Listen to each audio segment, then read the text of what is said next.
privítam. Vítame členov klubu Martinských abstinentov.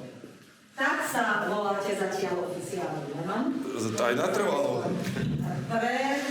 Menujete, vítame pána Jednára, pána Petra, pána Dvořáka, a to som si nezapamätala. My sme sa nepredstavili, ja som Gabaj. Gabaj, ale som písal, viete tie mená. Tak tí som si zapamätala a pána Gabaja nie. Tak týchto pánov vítame medzi nami, ktorí sa s vami podelia o možno aj smutné, ale aj pekné zážitky spojené s nadmerným užívaním narkotík, a také najväčšie narkotikum, ale najbežnejšie, najprístupnejšie alkohol ste v mladom veku. Áno, a si myslím, že aj v nebezpečnom. A treba robiť všetko preto, aby človek do takýchto osídiel nepadol. Preto títo štyria páni sú tak láskaví, že chodia, robia besedy s mladými ľuďmi, aby sa ich osudy neopakovali vo vašich. Ja vám idem urobiť čaj, nech sa páči. Prvú hodinu budem s vami a druhú hodinu vás nechám o samote. S nami. Aby ste sa nebáli predo mnou otvoriť, že som to teraz rozširovala medzi kolegyňami, že už niekto má skúsenosti z alkoholu. Otvorte sa týmto pánom, oni aj tak nič nebude. Ďakujem, zatleskajte pani učiteľka, ja to má No, ja by som iba podoplňal pár vecí k tomu, čo zaznelo, lebo nie je to také, že úplne kompletné, ale sme z klubu Martinských abstinentov a troška to také predstavím, aby ste boli aj v obraze. To, že to, ešte raz opakujem, že to natáčame, vy ste tam není, urobím z toho isto potom podcast, aj máme podcasty, ktoré si nájdete, zatiaľ sú na YouTube, ešte som sa nedostal, aby som to dal na ďalšie platformy, rozoberáme takisto rôzne témy a podobne. A sme klub zmiešaný, to znamená látkové, nelátkové závislosti. Stretávame sa každý pondelok, priestory máme zadarmo v evanjelickej fare na Memorandovom námestí. Klub mal teraz 7 rokov, akorát sme mali výročné stretnutie. To znamená, že keď sme klub zmiešaný a sme klub otvorený, takže aj vy, keď máte niečo by vás trápilo, zaujímalo, podobne môžete prísť. Sadnete si, poviete, možno dostanete nejakú tú spätnú väzbu. Sme multigeneračný klub, tak by som to už v pohode nazval, lebo tak to aj je. To znamená, že sú tam aj mladí, stredný vek, aj starší, proste všeho z každého rožka troška. Dnes som veľmi rád, že sa nám podarilo dať takéto zoskupenie dokopy, lebo abstinujúcich narkomanov je veľmi málo. A potom si ich takto hyčkáme. S Ferkom sme už aj podcast robili dokonca, s Jarom sa chystáme, to urobíme. Radim je už na rade tiež. No a tieto besedy sú terapiou aj pre nás samotných. Hej, to treba veľmi dôrazne podotknúť, lebo tým, že o tom rozprávame a vrácame sa aj do minulosti, tak má to veľa aj pozitívneho, aj negatívneho, lebo jedna zo základných vecí je nezabúdať na to, s čím máme problém. A evolučne máme mysel nastavenú optimisticky, keď ste niekedy niečo prežili zle. Časom na to zabudnete, keď vám to aj spôsobovalo problémy. No ešte ku klubu by som doplnil, na klube, keď prídete, máme však už dokonca aj web, konečne funkčný, ktorý bude pomalinky rozrastať, ale klubové zásady, ktoré máme ich síce 10, ale 10 ich je. Ale také tie najzákladnejšie pravidlá. Ten, kto príde na klub, tak máme zakázané témy. Politika, náboženstvo, korona, vojna, proste čo nesúvisí so závislosťou, neriešime. To, že sme na fare, tak sme dostali tie priestory zadarmo, oni sú radi, my sme radi. Proste to je jediné, čo má s tým. Proste ak niekomu pomáha viera, to je jeho vec, hej, môže to povedať, že mu to pomáha, ale neriešime. Sú to kontroverzné témy a čo riešime, o čom sa bavíme, tak veci, ako hovorím, ktoré súvisia s abstinenciou a so životom a s trápením a so všetkým možným. Potom každý má právo si povedať svoj názor, a ostatní ho vypočujú, takže ako aj teraz tu my si povieme svoj názor, vy budete počúvať. Ak budete sa chcieť zapojiť, tak normálne sa zapojite, povedzte, alebo keď vám niečo nie je jasné. Jedna z vecí v abstinenskom svete funguje, všetci si týkame, takže automaticky natýkajte, neparajte sa s tým. Potom na klube máme tiež pravidlo, že z klubu sa nevynáša. To je napríklad aj to, čo si napríklad potom v tej druhej časti hodiny, keď sa porozprávame, ak budete vy chcieť niečo riešiť, tak toto nepôjde nikde von, hej, ako mi tento úvod. Toto iba akože to natočím, že uvidíme, ako to bude vyzerať, či sa to posunie ďalej. Potom na klube máme ešte také pravidlo, že... Triezvy musí prísť. Áno, to je také najzákladnejšie pri striezi, keď niekto by bol pod vplyvom a ostatní to zistia, tak proste vykážeme ho, nemá tam čo robiť. Keď vidím telefóny a podobne, to som si aj ja vypol zvonenia, keď niekomu zazvoní telefón, tak je to za euričko, máme tam športkasničku a tiež, aby sme tam mali kultúru, tak sprosté slova sú tiež za euro. Keď sa už niekto utrhne, tak potom už sa opustí taxameter a proste skešovať. Niekto má fakt nejaký aj ten formát. No a máme viacej však aktivít rôznych, hovorím, však to si nájdete, ja som, že letáčiky tlačí blbosti v dnešnej digitálnej dobe, keď si napíšete do Google klub martinských abstinentov alebo abstinenti alebo podobne, tak sa doklikáte nakoniec. Máme Facebookovú stránku, máme webovú stránku, hovorím YouTubeovú, proste dajú sa tam získať rôzne informácie, čo na začiatku vždycky besied sa pýtam, že či sa náhodou tu medzi vami nevyskytuje niekto, tak fakt by som to povedal, že náhodou nevyskytuje, kto nemá, či vo svojom blízkom okolí, blízke okolie, chápme, blízka rodina, alebo blízky sused, proste na očiach, či je niekto taký, kto nemá nikoho, kto by mal problém, hej? Proste, že má úplne zdravé celé to okolie.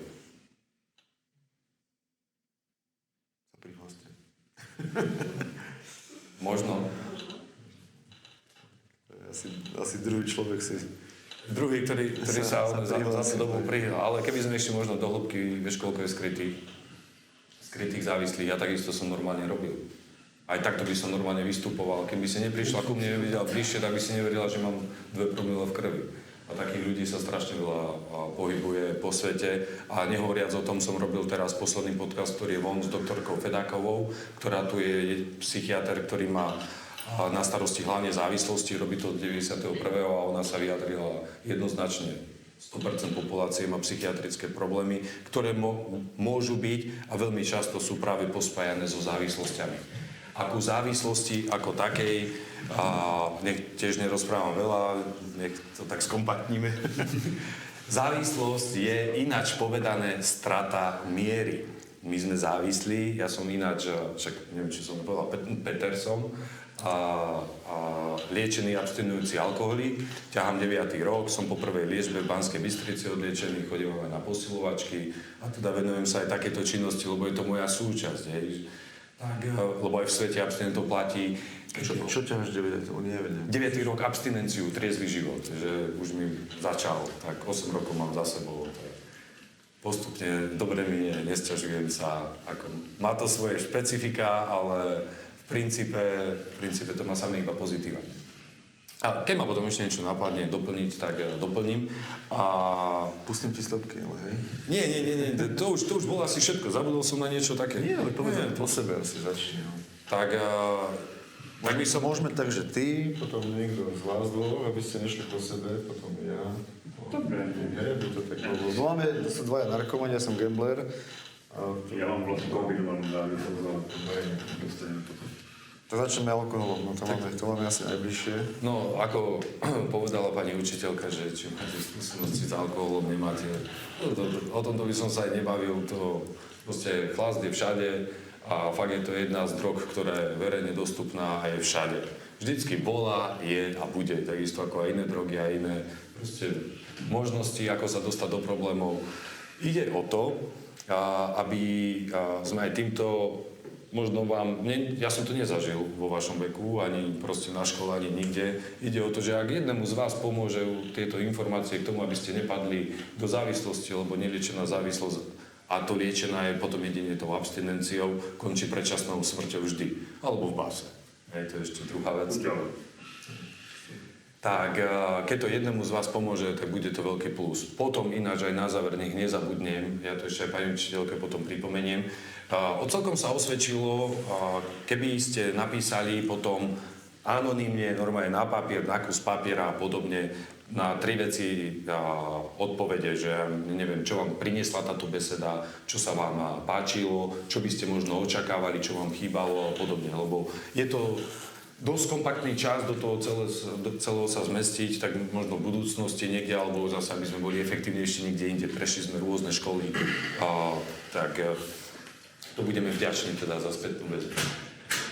No, ja svoj príbeh teda pokúsim sa to skompaktniť celé, ale vždycky si ja spomeniem v tomto veku, ako ste vy, ste tu teraz plus minus čo, 15-16, tak plus minus, tak samozrejme, že bol som normálny, ako každý, normálne aj v škole, keď bola akcia, tak som xoval domácu a vodku a neviem čo všetko možné a bolo to normálne, nie, na tom sa nič nedeje. A to som nevedel, že vo všeobecnosti prvé požite hociaké látky ste potenciálne ohrození, hej. Ale ďakujem.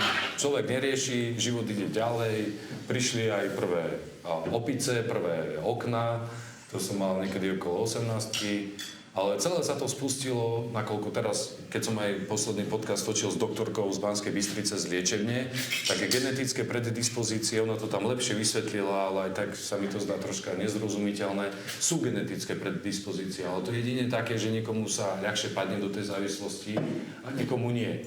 Ale je to tak dôležité ako prv vo vzduchu, ako to... Závislosť je všade. Postihuje hocikoho, hocikde, hocikedy. A keď to zoberieme anamnézu u mňa v rodine, že ako to celé bolo, tak áno, závislosť tam bola, ktorá nebola priznaná, nebola nejakým spôsobom riešená. Ja som bol ten prvý, ktorý pod okolnostiami, ale tak dostanem sa k tomu, išiel na tú liečbu a začal s tým niečo robiť.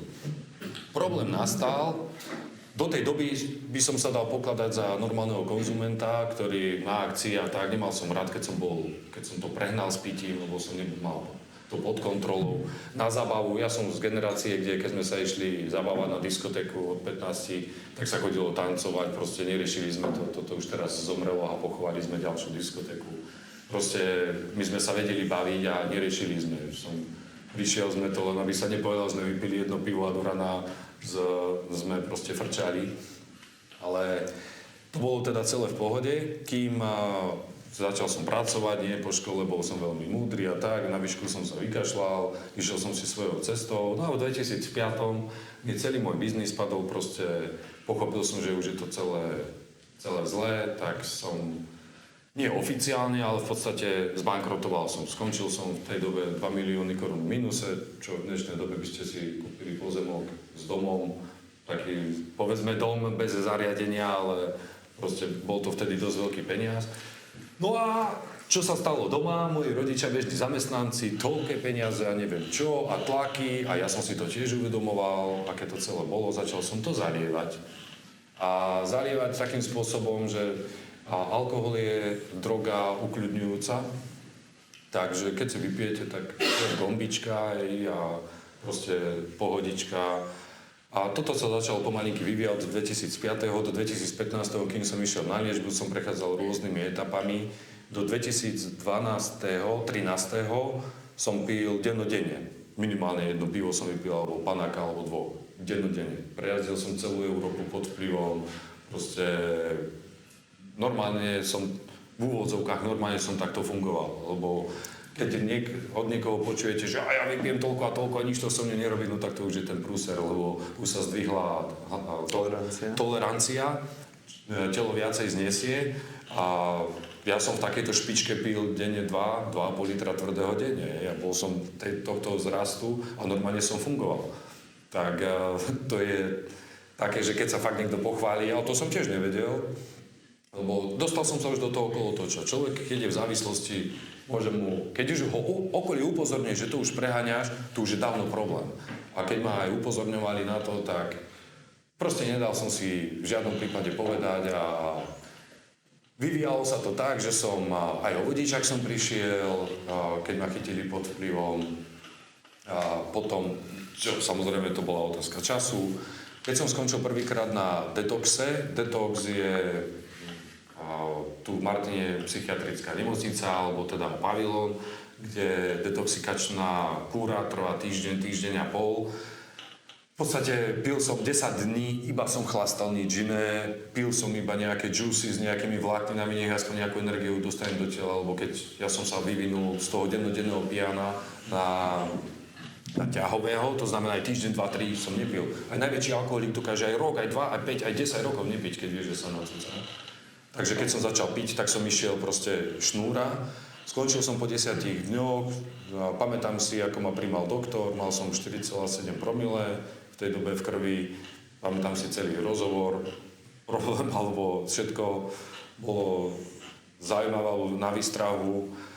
2,5 dňa som bol na infúziách, neviem koľko som ich scúcol, lebo predsa som nemal energiu, nemal som nič, to ako človek začal vytriezvievať, prišli abstinenčné príznaky, ktoré samozrejme som zažíval už aj predtým, lebo takéto ťahy som si zastavil predtým mnohokrát aj sám, ale ja som sa po týždni nevedel, keď som sa po 4 dňoch dokázal presunúť, bol som už z infúzia, presunúť a osprchovať sa, to bol tak vykupiteľský pocit, že neuveriteľné čosi.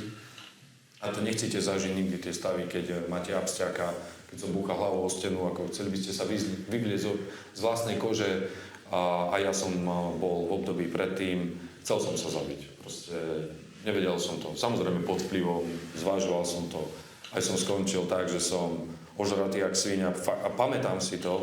Som si zobral čepielku z vylamovacieho noža, bol som na chalupe a plakal som, nedokázal som to urobiť. Proste zúfalý som bol, som nevedel som čo, akým spôsobom. Rodina na mňa začala kašľať logicky. A potom, teda, keď som absolvoval ten prvý detox, tak ma posielali na liečbu. A to som ešte predtým s Fedákovou som s doktorkou spomínal, že ja som tam bol, ona ma tiež posielala na liečbu, lebo na liečbu nepošlo len tak nikoho. Liečba stojí 5 000 eur plus minus. To proste poisťovňa len tak nezaplatí. Posielala ma, nebolo mi rady, tak potom v detoxe som nastúpil do novej roboty, to som robil zhodou okolností tu vo Vrútkach, však aj bývam tu vo Vrútkach, tak som robil v Aluprinte, som tlačiar, vyučený, keď to tak poviem. 4 mesiace, veľa roboty, nepil som, vedel som, že chlast mi robí zle a dobre mi bolo striezlo hlavou, len nikto mi nepovedal, že ja už nesmiem nikdy piť. A chodíval som tu ja za rohom ku betke. Tu som aj hrával sem tam. A tam sme sa stavili u betky a dal som si jeden malý. Na druhý krát, to bolo deň alebo 2 na to, už som si objednával veľké. Prvé voľno, to boli dni. Už bol prvý ťah a už to bolo zase celé v prdeli a celý kolotoč sa proste opakoval. Plietol som sa 2 roky, nepil som týždeň, 2, 3, prišiel víkend, šnúra, sviatky, to bolo celé od štedrého večera, kým som nešiel do roboty, proste nalietý liehu, celé zlé. Rodina začala na mňa kašľať, takže žena tá už, sme sa už proste rozchádzali. Z roboty ma už išli vyhodiť. To ani nebudem kopec detailov okolo toho hovoriť, lebo to je celé zlé, to je proste obdobie, niektorí to nazývajú, že temné obdobie, že radšej nemyslí, proste to je fakt celé zlé. A čo bolo dôležité, mňa ten život nebavil. Už som si chcel siahnuť na život, to nebolo riešenie, to som nedokázal. Do toho ja som prirodzene celkom optimista a celkom by som sa nazval takým možno vizionárom svojím, že robím to, čo ma baví, tak ako ma baví a chcem a mal som svoje sny. A to bolo aj také kľúčové, čo mi pomohlo. Takže to, že som nechcel, aby sa rozbila rodina, to, že som nechcel prísť aj o robotu a chcel som niečo s tým životom robiť. Proste s mojím egom, svojím hrebienkom som musel dojsť do štádia, kedy stiahnem chvost a odozdám sa a idem sa liečiť. Proste, a to som samozrejme skončil na detoxe. Po firemnej akcii, rodinnej svadbe, ožratý agone, proste už som nevedel, čo vedel som. Jediná cesta, vykúpenie, idem ja na detox a pôjdem na tú liečbu. No, samozrejme, na detoxe, po pár infúziách a tak človeku bolo lepšie, tak som sa začal znova vykrúcať. O to robota, prídem o peniaze, mal som kšefty dohodnuté, neviem čo. A doktor mi vtedy povedal, pán doktor, keby ste mali zlomenú nohu a vyviazanú pol roka na posteli, čo potom? Mne vtedy docvaklo, ako čo ja idem odkladať. Odkladal som to predtým, no nechcelo sa mi ísť na tú liečbu. Aj doteraz, ako chodím tam, a ako to ľúbim, tak to tam nenávidím, lebo je to... Tak som išiel na tú liečbu a zobral som ju z tej strany, že aj keď sa mi tam veci nepáčili, tak začal som hľadať, že ako sa to dá robiť lepšie. No a na základe toho som pochopil princípu, ako to celé funguje. No a ukončil som Liešguta v novembri, 20. novembra 2015 a klub som zakladal až potom neskôr tu v Martine. Chodievam na kluby, sem tam do Bystrice, do Žiliny na kluby, a kluby abstinentov, teda išiel som tou stratégiou obklopovať sa ľuďmi, ktorí už majú tento problém nejakým spôsobom podchytený alebo už s tým nejako žijú. Proste učiť sa od tých, ktorým to funguje. Také primitívne, ale keď budete chodiť do 4. cenovej, nakoniec budete sa správať ako 4. cenovej, tak ja som si vybral túto cestu. A všetko sa začalo meniť. A teraz mi je fakt dobré a to, že som aj tu, tak je dôkaz iba toho, že mám fakt rešpekt. Ja sa recidívy bojím jak čert svetenej vody, lebo ten Peter alkoholik, ktorý je vo mne, toho vonka na svete už nechcem pustiť v žiadnom prípade, lebo ako to nie. A ja by som toto už nejak ukončil. Keď vás niečo napadne, alebo však sa pýtajte, tak poďme, daj Jaro, ty. Tak čaute, ja som Jaro, abstinujúci narkoman. A že povieme zmiešanú závislosť, ale tá primárna droga je pervitín. Už taká modernejšia alkohol, že? Začína to. Ja som asi rozmýšľal som, čo som vám tak povedal. A som si taký ukážkový príklad toho, že marihuana je vstupná brána pre mňa, to bolo tak. Začal za v prváku na Gimply, chodil som na martinský Gimpel. Som jedináčik z rozvedenej rodiny, nevychovala ma mama. Takže nevedel som tak nejako presne, že čo by som chcel robiť. Nikto ma tak neviedol, že budeš doktorov, právnik alebo strojár alebo čo neviem čo. No a tak som šiel na Gimpel. No a tam to začalo prvé čady, že sme sa nafajčili aj cez veľkú prestávku a išli sme na hodiny a hocičo. A samozrejme piatky sa išlo von do mesta, piť. A ten prvák bol taký riadny, že tam sme riadne každý piatok sa išlo piť. Ale tak to bola ešte taká nejaká ako zábava, takéto objavovanie. No a ako som postupoval do školu, tak som asi nejako postupoval aj tým drogovým svetom. Tak už som potom vyskúšal aj huby, už som vyskúšal aj hašíš, aj neviem čo všetko. A celú strednú som mal jednu frajerku. Ja som bol v Bčke, ona bola v Ačke. A na konci tej strednej sme sa nejako rozišli. Tak to som začal tak ešte viac akože robiť. Bordel, aj som viacej baby naháňal, aj som viacej pil. Aj som viacej skúšal čo prišlo. No a potom som začal fajčiť ešte viac, keď som stal vodičák. Lebo som zistil, že policajti nejako nemajú až tak tie metódy vymakané na to, aby to odhalili, že si pod vplyvom marihuany, keď šoferuješ. Takže keď ti išla niekde partia na nejakú akciu, na nejakú chatu, diskotéku, chlastačku na nocičok, ja som už vtedy mal auto, alebo teda nejako som máme brával jej auto, tak som vždy povedal, že ja nič nechcem chlastať, že vy sa mi poskladajte na šady a ja sa nafajčím a budem vás voziť a vy si kľudne chodite piť. Tak to už bolo také obdobie, že to som sfajčil iba gram sám. Bolo dosť. No a potom som nejako nastúpil na výšku, išiel som hneď po Gimply na výšku, tiež som nevedel, že presne na akú, tak som išiel do Žiliny na mediamatiku a dokumentáciu kultúrneho dedičstva. Mal som príjmačky, ja som ich spravil. No a tam nejako 2 roky na to už, v 2011 sa na Slovensku aj v Európe začala objavovať taká droga, ktorá sa volá mňau mňau, alebo mefedron. A to je z inej skupiny drog, ako sú opiaty, čo sú teda aj marihuana, aj alkohol, sú utlmujúce drogy, alebo teda opiatoidné. Ale toto boli stimulantky. A to som dotedy nikdy neskúsil. A keď sa to dalo teda kúpiť v obchode ako rožky, a bolo to v podstate, obchádzalo to nejakým spôsobom zákon, to bol nejaký syntetický kokain alebo pervitin. Tak som to prvýkrát skúsil v tom 2011 a začal som tam tak dlhoriadne lietať. To bol taký štart tej už ozajšej závislosti. No a to akože nejaká liečba, alebo psychiatria, alebo doktori, to som ani nechyroval vtedy o tom, absolútne ma to nezaujímalo, netrapilo, neriešil som to. No som vedel, že už to je akože asi aj zle. Som sa odtiaľ od mami, býval som s kamošom, mali sme spolu odnájom, to sme tu letali obidvaja. Potom na chvíľku, keď sme prestali, tak sme presedlali zase na chlast, tak sme chlastali. Potom sme zase presedlali zase naspäť na to a takto sme sa to motali. Mal som vtedy už nejakú frajerku, ktorá dneska je už mojou ex-manželkou. A chalanisko, s ktorým som býval, tak tento zabalil, išiel do Anglicka. A ja som tam zostal tak nejako sám, tak som začal bývať s tou mojou priateľkou, ten byt som nechal tak a upratal som sa, lebo keď som všetko tajil, som mal vždy takú nejakú špecifiku svoju, že ako náhle som sa potýkal s niečím ilegálnym, tak prirodzene som to tajil. Takže to bol taký dosť prúser. No a keď som teda začal bývať s ňou, tak už som sa dal nejako na poriadok. A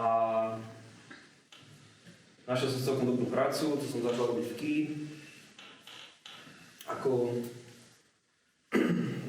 nákupca, potom už som postupne bol vedúci nákupcov, takže to bolo fajn, to dochádzanie bolo celkom brutalita.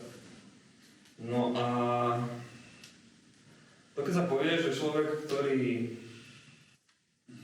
iba nepije alebo neužíva drogu, tak ten ešte neabstinuje, tak to som bol v tej dobe presne ja, lebo ja som ešte vôbec nevedel, že čo je to abstinovať, alebo čo je to tá zmena toho životného štýlu a fakt každý deň, alebo veľmi často, keď som sa do tej Kyje viezol, alebo v tom autobuse, čo vidíte, alebo z tej Kyje naspäť, tak som ležal v tom autobuse a driemal som a vážil som si, predstavoval som si, aké dobré boli tie časy, keď som užíval tú drogu. Lebo už som k nej nemal prístup, tak som ho nebral.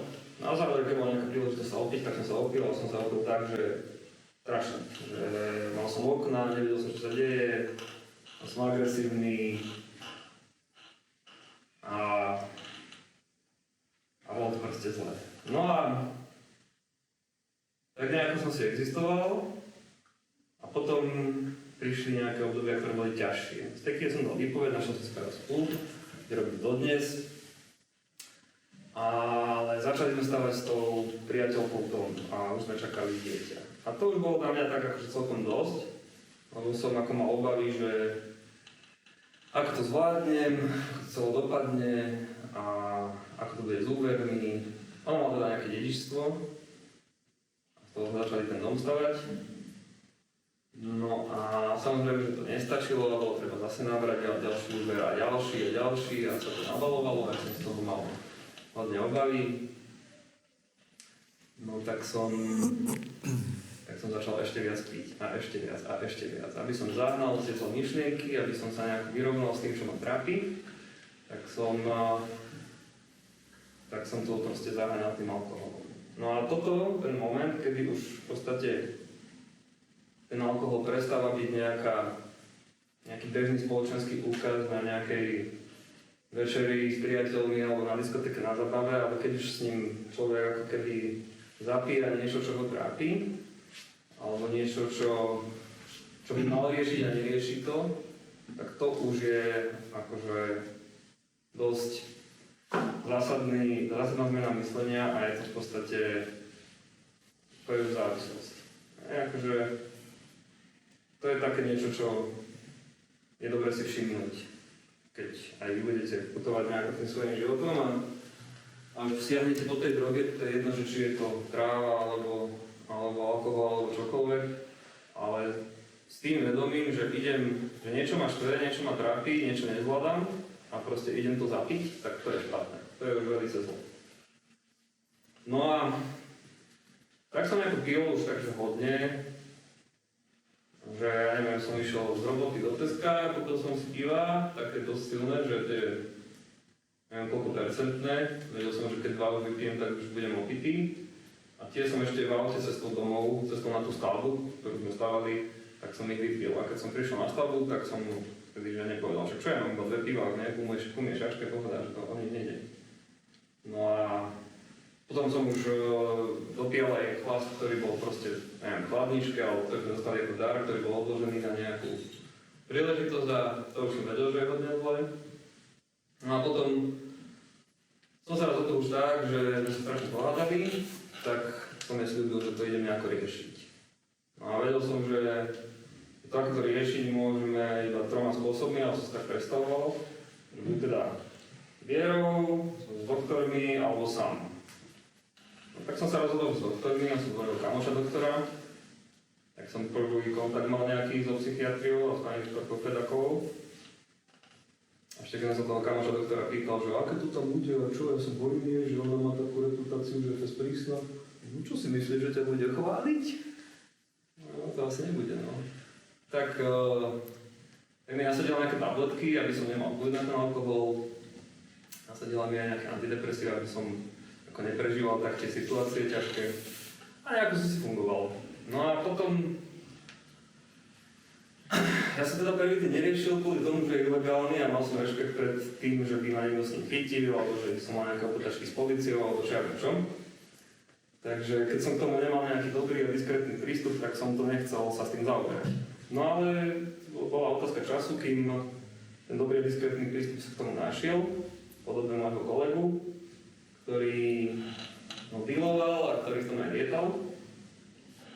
Tak som si ho od neho vypýtal, no a začal som tú drogu zneužívať. Samozrejme aj na to, aj preto, že som chcel, aj preto, že to bolo niečo, čo som vedel, že sa mi v nejakej forme páči, tej závislosti. A aj preto, že človek je potom kvázi výkonnejší, takže keď som odrobil v práci a išiel som robiť ešte na stavbu, tak som si dal čiaru a mohol som robiť aj do 1 noci a zvládal som. No a samozrejme postupne sa to zhoršovalo, som stále už bol viac a stále menej som robil niečo konštruktívne, ale skôr som robil niečo nekonštruktívne, alebo sa nejakú tú kravinu. A postupne už to začne byť len to, že užijete drogu len na to, aby ste vládali zháňať zase drogu. Takže postupne to bolo len to, že som si šlavel, celú noc som bol hore a behal som s fetošmi, ja neviem, do Martina, do Prevíze, do Žiliny, do neviem kde. Tam sme niečo vymenili, kúpili, zase sme išli niekde inde a ako neustále pod vplyvom sme šoferovali a zháňali a šoferovali, zháňali a to bolo v podstate jediné, čo som robil. To už som mal 2-3 ročnú dceru. Takže to bolo dosť veľké svinstvo odo mňa. A ono to došlo do nejakého takého štádia, že tam aj manželka to tajila so mnou a mám sa rozhodla, že proste už to povie akože celej rodine, že ide ako s kožou na trh. Tak to spravila. A vtedy to nejako nútene sa zastavilo. Hej, pokúsili sme sa to ambulantne riešiť, ako ja som sa odsťahoval od nej k otcovi. Chodil som k doktorke Pedakovej, takže aby boli všetci spokojní, aby šušali a čo. No a potom som sa od otca presťahoval mame. To už som začal akože špekulovať. Po nejakom mesiaci, ako som sa k nej presťahoval, som sa prvýkrát opil. Po tom prvom opití som asi po mesiaci si opäť zohnal drogu. A bolo to ešte horšie a stretával som sa s ešte horšími ľuďmi, ešte nebezpečnejšími ľuďmi, do ešte nebezpečnejších situácií. Som sa dostával, ešte väčšie množstva sme riešili. A bol to prúser. A bolo to iba potvrdenie toho, že keď niekde skončíš, tak začínaš tam, kde si skončil a ešte ideš do horšieho. A to fakt som bol ja zase ukážkový prípad, lebo to boli také prúsery, že na hrane, na akejkoľvek. No a skončilo to tak, v podstate celé toto, že som užil takú veľkú dávku, ako nejako si to vždy tak obhajujem, že nikdy som si nepýtol, už som bol na hranici toho, aby som si, teda nikdy som neužíval tomu intravenózne vždycky iným spôsobom, ale to v podstate nie je až také dôležité, že či si to šňupol, pichol, alebo čo si s tým spravil, to nie je až také podstatné. Keď je dostatočné množstvo, tak je ten efekt proste stále dosiahne taký, aký dosiahol by, keby sa to užilo intravenózne. No a už som takú veľkú dávku, že som z toho dostal toxickú psychózu. To bola moja druhá toxická psychóza. Ono pri závislostiach sa objavujú také niečo ako psychózy. To znamená, že človek už je také veľké množstvo tej dávky, tej aktívnej látky, že to myslenie to neuniesie. Pri alkohole, keďže tá droga je už s nami väčšie tisícročia, ako pervitín, tak pri alkohole je známych viacero psychóz ako pri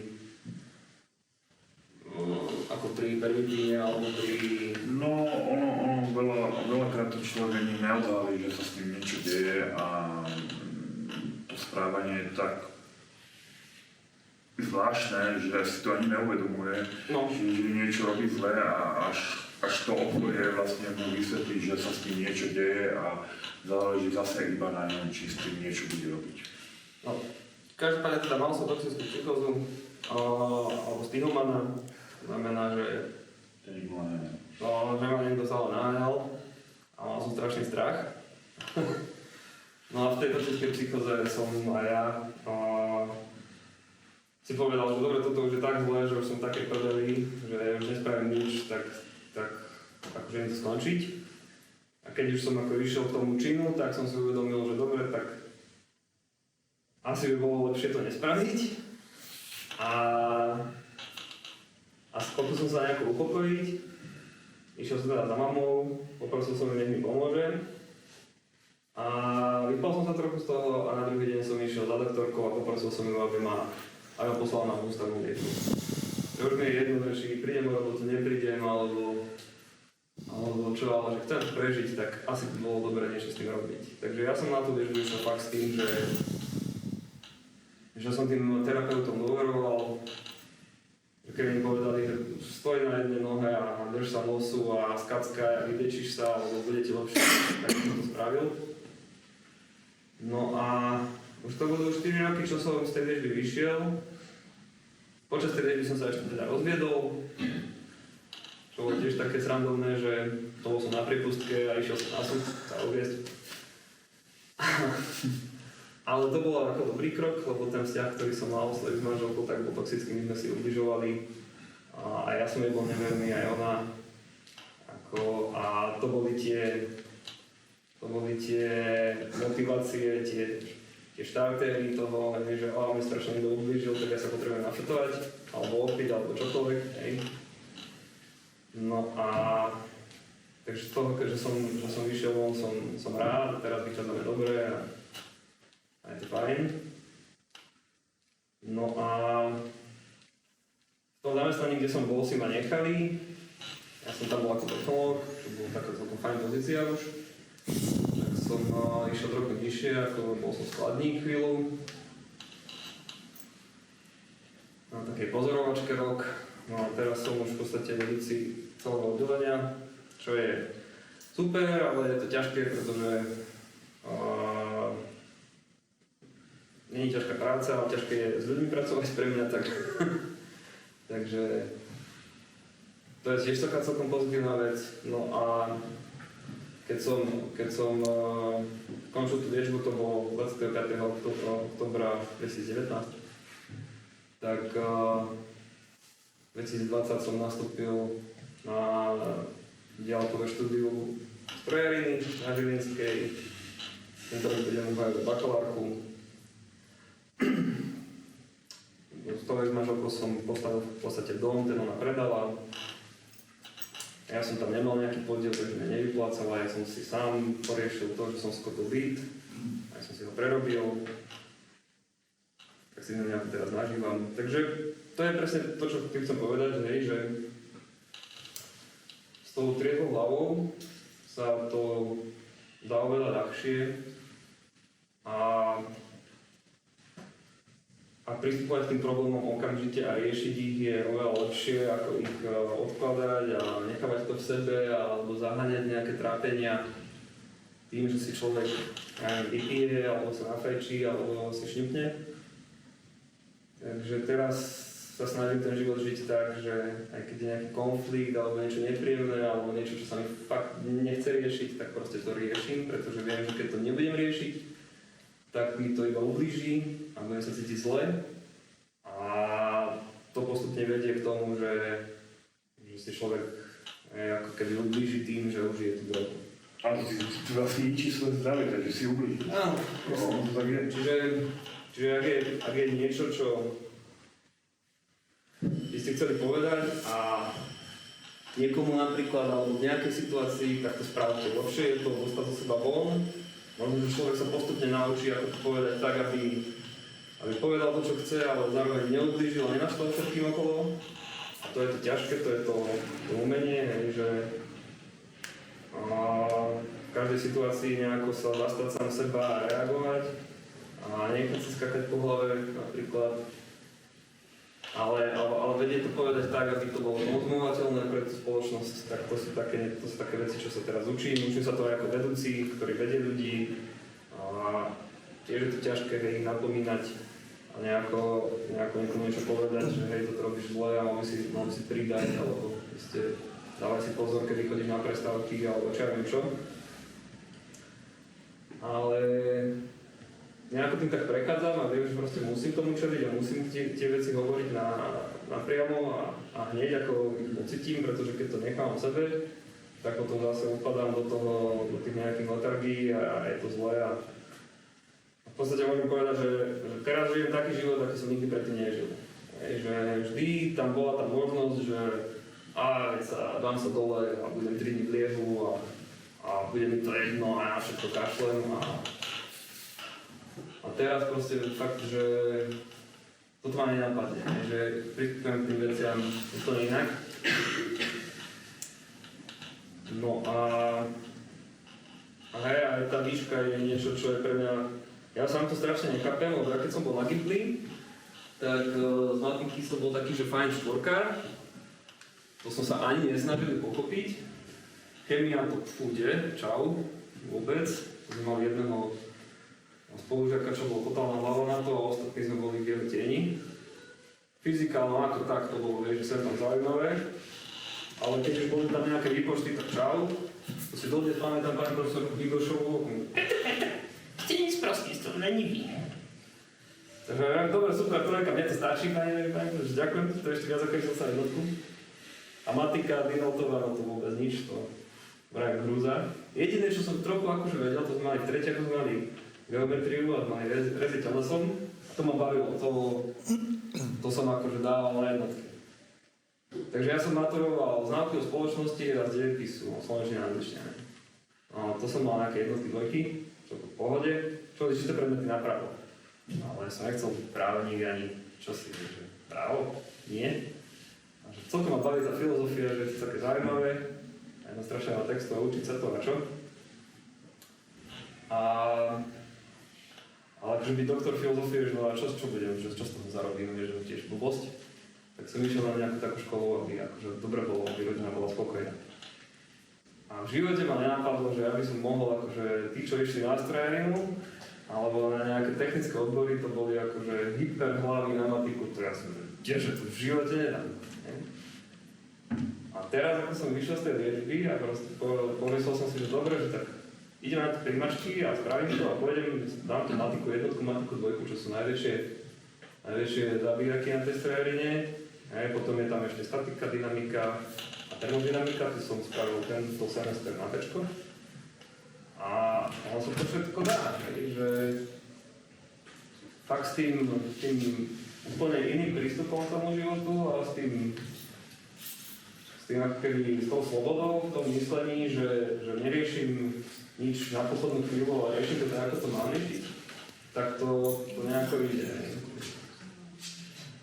Čiže to je pre mňa taká ako keby najviac, čo vidím, že tá abstinencia mi priniesla, že niečo, čo bolo pre mňa úplne nepredstaviteľné zvládnuť, teda aj jednu vysokú školu, strojárinu, tak hej, teraz v podstate No dúfam, že obhajím z Vatlaku, tak už som proste štvrták. To je paráda, takže dá sa to. Si najlepšie. Dobre, tak ja som Radim, som teda gambler, abstinujúci, abstinujem už 22. rok. Takže moja závislosť je jediná z týchto, čo som nelátková, aby ste mali predstavu, že vlastne oni museli požiť nejakú látku, aby prišiel ten efekt. Hej, a vlastne ten hazard je vlastne o tom, že v tele sa tvorí, alebo v mozgu sa tvorí dopamín a je veľmi návykový. A je to proste, dopamín sa tvorí aj pri iných bežných veciach, ako je napríklad, že urobíte niečo dobré, alebo že dokončíte nejakú úlohu, alebo koníčky, keď máte, tak ten pocit toho uspokojenia, že ste urobili dobrú prácu, tak on vlastne v tom mozgu produkuje dopamín. Ale dopamín sa tvorí aj pri napríklad intimných veciach, milovaní sex, Aj čokoláda. áno, pri veľkom množstve cukru, jedlo, proste sú to veci, ktoré vás ako keby uspokoja. Napríklad otužovanie, športovania a tak ďalej. Proste, čiže to hranie je vlastne navodí nejaký, ako keby, že očakávanie, nejaký výsledok. A keď ten výsledok príde, tak je to proste paráda. Ten pocit toho napätia, očakávania tej výhry, tak vlastne spôsobuje ten dopamín. No, čiže ja som bol, tak ako tu všetci sme inteligentní ľudia, chodil som na matematickú školu, na základnú školu a bol som výborný žiak, mal som jednotky, dvojky, bavila ma matematika. A keď som teda končil, my sme chodili do osmičky, keď som končil osmičku, tak všetci moji spolužiaci išli na Gimpel a ja som sa teda chystal na Gimpel, ale mal som teda smolu, môj brat je o 4 roky starší odo mňa, on chodil tiež na Rutovský Gimpel, ale ešte na inom mieste ako je teraz. A on proste povedal, že on po Gimpli nejde nikde, že kašle na nejakú vysokú školu, on ide robiť. No a teraz naši sa zľakli, že čo ale ja, že čo budem robiť a čo ak aj ten rádio povie, že nepôjde potom. Pýtali sa ma 14, že čím som videl, tak ja som nevedel. Tak otcov začal zisťovať a jeho kamarát, terajší riaditeľ stredného odborného učilišťa strojárskeho, Božo Zanovi, povedal, že dajú k nám, že otvárame také nový odbor CNC, že to je budúcnosť a tak a blá. Mňa aj niečo zaujímalo, že či sa tam dostane bez skúšok, že dobre, tak som tam išiel. No a proste to bol ako keby začiatok toho zlého. Ja som sa, tým, že tá škola, hej, proste bol rozdiel, čo sa týka náročnosti, tak ja som sa tam vôbec nemusel učiť, aby som mal jednotky, ročníky. A tak to je bolo. A tým pádom som mal viacej času na blbosti. Lákal som sa takisto alkohol, dievčatá a tento môj nešťastný brat ma dovedol aj vlastne k hraniu. A začal som, ako keby prvýkrát som spoznal automaty asi v 15-16, aj keď je to zakázané od 18, ale tým, že on poznal toho krupiera, tak sme tam chodili spoločne, najprv som sa pozeral, potom som si aj postláčal. No a to bol taký fenomén tých 90. rokov, vlastne komunizmus padol, prišla revolúcia, teda prišla demokracia, každý si robil, čo chcel, ale vlastne prišli tieto automaty a nikto nevedel, že čo s nimi, že vlastne takýto vymaš vplyv na ľudí, no proste zrazu pribudali závislí, dovtedy sa liečilo len vlastne ako keby boli protialkoholické liečenie, takže vlastne nikto to nevedel kam zaradiť, ako to má vlastne riešiť. No a ja som takto vlastne postupne sa to tak zhoršovalo, že som kradol peniaze rodičom, predal som im slúbne prstenie, otvoril som poza školu a z toho jednotkára sa stalo to, že ja som v 3. ročníku na strednej škole No, 270 hodín vymeškaných, z toho asi 60, ak si tam neostrážených. Trojka schovaná, to ešte mi ako vybavili. No a 17 rokov ma naši zatvorili na psychiatriu a pôjdeš sa liečiť, tak ma dali do Banskej Bystrice. Čiže celé prázdniny som bol zatvorený na psychiatrii v Martine, potom ma šli do Bystrice. Tam som samozrejme, že odmietali, bol som tam z donútenia, takže som to nejak nebral vážne. Tam je taký režim a proste ten mi vadil a proste furt niekto niečo chcel. Takže po skončení liečby som sa vrátil na strednú školu, potom som akože odmaturoval. Vtedy som nehral, ale ako Jaro spomínal, že vlastne to obdobie nepitia, nehrania, vlastne to, že človek niečo nerobí, ale bytostne potom túži, že váži myslí. Takže nehral som, dostal som sa dokonca na vysokú školu do Nitry, robil som príjmačky, kde ma zobrali a tam sa to znova spustil ten kolobek. Bol som bez kontroly a išlo to vlastne tak, že rodičia mi dávali peniaze na týždeň a už keď sa to rozbehlo, tak vždycky som, ten pondelok som prišiel, tak som to už nemal. Som prehral, samozrejme, že zase som sa neučil, potom som zháňal peniaze na hru a zháňal som peniaze na dlžoby a proste to bol jeden kolobeh, mal som frajerku, ktorú som stále klamal, podvádzal som ju a bolo to zle. A potom v druháku som ukončil teda to štúdium, keby som to neukončil, tak ma vyhodia a doma som to proste povedal, aj strašný prúser. Ale stále som ako keby odmietal sa ísť ešte liečiť a trvalo to ešte asi 3 roky alebo 2 roky. Až prišiel ten rok 2002 a už som proste bol v takých sračkách, že som vedel, že musím proste ísť do tej Bystrice. No a keď som tam teda išiel druhýkrát, tak už som bol teda starší o pár rokov, som mal 25 a proste už som začal tú liečbu tak ináč brať, ale stále som sa nechcel zdať alkohol. Proste každý mi hovoril, že prestan piť, to je tvoj spúšťač.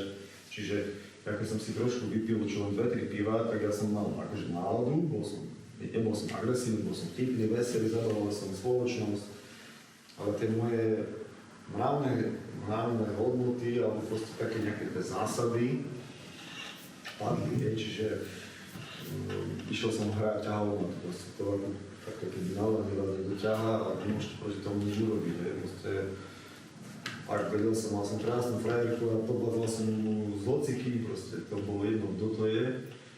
Čiže tento alkohol bol pre mňa ako keby ten spúšťač a tá hlavná príčina. No vlastne skončilo to tak, že tú liečbu som dokončil a povedal som si, že dobre, ja teda vyskúšam nepiť, že proste ja skúsim teda nepiť a uvidíme, že čo to bude. No a nepijem dodnes. To bolo vlastne rozhodnutie, ktoré mi asi zachránilo život, lebo naozaj ten alkohol vlastne, cez ten alkohol išiel do mňa to zlo, alebo ako to nazvať. A menil som sa na zvier, a proste, ja by som predal hocikov, manu by som predal za pár stoviek, aby som mohol ísť hrať. To proste, to je... Gamblerstvo je prirovnávané aspoň v tých knihách k závislosti na heroíne. Je to tak silná závislosť, že vlastne ovláda to človeka úplne. My sme klamali, gambleri sú najlepší klamári, proste vymyslia hocičo, aby si mohli požičať, aby mohli nejako toho veriteľa nejako otičkať, že ešte vydržia tak. A proste to bolo, celý život bol ako keby oklamstvo. Takže našťastie, ja som sa v tých 25 ako keby znova narodil, začal som chodiť Martin bol klub a vlastne tam som sa ako keby som skočil, ja to hovorím, že skočil som na nejaký vlák a vezem sa dodnes. A tiež vlastne ten môj život sa zmenil až tak, že počas abstinencie som si našiel manželku, zbavil som ju na slovo na vetu, že ja nepijem. Proste vieš, že čo, prečo, tu sa pýtala, tak sa museli s kožou von. Keď sa dopočula, čo som zač, tak odišla. Ona bola z Bratislavy, odišla, že si to musí rozmyslieť a nechcela sa vrátiť. A terajšia svokra je vlastne, keď mi povedala, že pozri sa, čo stratíš, vieš, že čo, s čím bojuje ten radím, na čo si treba dávať pozor, bo veľa ľudí si sa zaľubí a proste nerozmýšľa racionálne. A veľakrát sa stane, že si zoberiete, alebo sa zaľubíte do chlapca, ktorý je závislý, alkoholík a ani o tom neviete, alebo sa to vyvinie počas toho vzťahu alebo manželstva. Takže ona sa potom vrátila, máme 3 deti. Tiež som si spravil vysokú školu, ktorú robí teraz Jaro. To, čo spomínal, že sa mi to zdá čudné, že nebol robiť matematike, ale proste to je to poctivosťou a tým prístupom. Že ja som sa tiež proste poctivo učil na každú skúšku a tiež sa trošku pochválim, že ja som všetky skúšky robil na prvýkrát. Či už to bolo Ečko, či Ačko, ale proste naozaj my abstinenti sme zodpovední ľudia, nie len v práci, ale k tomu životu hlavne, že vlastne neklameme, niekedy sme... My už musíme. Nemáme na Presne, že my vlastne vieme, že čo nás čaká, keby sme, ako Peťo spomenul, že sa bojíte recidívy. Recidíva je vlastne čas choroba, nevyliečiteľná a keď je, my sme teraz vlastne v stave, ktorá, my tú chorobu máme stále, to proste len ako keby spinka. Pod kontrolou ju máme. A keby sme sa zavrátili, tak to sa volá tá recidíva. Čiže napríklad, keď má niekto rakovinu, ale je v pohode, tak je v remisii, tak, okay. Ale keď sa tá rakovina opäť vráti, tak je to recidíva. Čiže sú podľa mňa aj horšie choroby, ako je cukrovka, by som si nechcel píchať každý deň, alebo rakoviny, čiže my máme takú kráľovskú chorobu. Nám stačí nepiť, nefetovať, nekepuleriť. Presne, že my nemáme žiadne príznaky, máme takúto chorobu, len musíme proste abstinovať to svoje drogy. Samozrejme, že sú tam úskalia, že niekto začne abstinovať od alkoholu a prejde na agentúrstvo. Čiže my už musíme abstinovať od všetkého, čo nás ohrozuje. Nie len, že teraz ja začnem s fetom a budem si myslieť, že som OK. Tu sa pani učiteľka divila, sme si išli zapáliť. No to je napríklad aj v svete abstinencie, aj na psychiatrii, hoci kde to je tolerovaná droga, ako kvôli fajčeniu sú podstatne horšie veci. Ja som si ešte nechal to fajčenie. Neúplne myslím. Ale no, podľa mňa troška áno, ale to už je... Ešte vám chcem povedať jednu vec, že tá nelátková závislosť je vlastne... Skúste si tak doma povedať, že vydržím týždeň bez toho, že chytím mobil. Alebo čo týždeň, deň. A keď vás bude takto triasť, alebo že vám bude niečo chýbať, že idem... tak to je vlastne ako... Je to vec, ktorá... Akože ja mám tiež mobil, tiež sa snažím ho obmedziť čo najmenší čas. Ale pôsobí presne na tie centrá. Just dneska som tak rád rozmýšľať, že čo o tom hovorí a mám taký jeden dobrý článok. Vlastne ten mobil pôsobí na presne tie isté centrá v mozgu ako heroín. Možno si poviete, čo tu trepeš blbosti. Ale naozaj. Aj na mobile môžete byť závislí a je to proste... Skúste byť deň bez mobilu. A nehovoria o tom, že v dnešnej dobe predsa to Radim prodíval do herní, ktoré síce stále fungujú, ale v dnešnej dobe vy viete systém ošuškať a proste viete hrať o prachy, o normálne reálne prachy. Takže tá závislosť sa dá budovať. To keď sa spýtam veľakrát, či sú tu nejakí šampióni, že ktorí napríklad počítačové hry alebo hociaké hry, koľko hodín ste odohrali? Odohral niekto? 16 hodín v kuse. Chalani väčšinou. A takto to zdravka začína. Áno, takto to začína presne. A takisto sme hrávali také všelijaké hry na počítačoch, ktoré sa ešte natáčali kazety. A čo ešte teraz si neodpustím,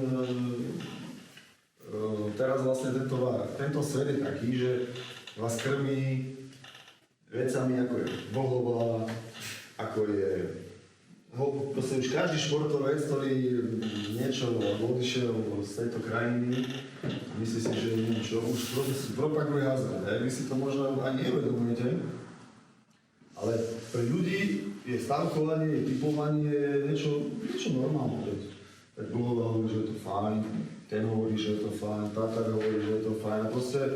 A to sú také biznisy pre tento štát. Hej. A vlastne takto to aj začína. Poznám konkrétneho človeka. Si zoberte, že by bolo, že by bolo dajte si pervitín, budete 3 dní fungovať. Vieš, že by bola reklama. A takto ináč keď si bolo, ako za Nemecka pred vojnou, pervitín sa predával ako podporná látka. Čiže alkohol a hazard je štátom regulovaná droga a to len preto, že majú z nich strašne veľké zisky. A potom z týchto peňazí dávajú, že zober loptu a nie drogy, sponzoruje typos. No a ja keď to vidím, čiže to ako keby vám nejaký narkobaron zaplatil nejaký program, že športovia neberú drogy. No, robil takéto besedy, ináč to som nepovedal, my sme tu totálne nezišní, my to robíme proste satárom dlho, my sme oslovení. Prídeme. Asi dneska musím nadrobiť to 2 hodiny, čo... Takže je to tak, no. Ale nech sa potom dostaneme, Ferko, poď to. Ahojte, ja som Fero, ja som pôvodom z Bratislavy, som narkoman, gambler a alkoholik.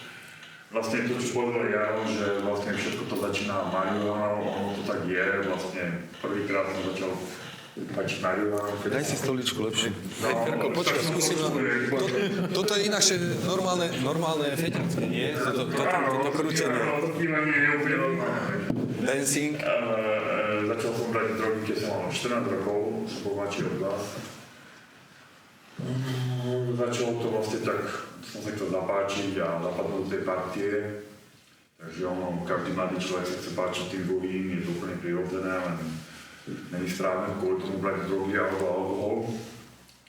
Takže začalo to potom s tými piatkami, že som začal chodiť von, začal som piť, do toho brať drogy.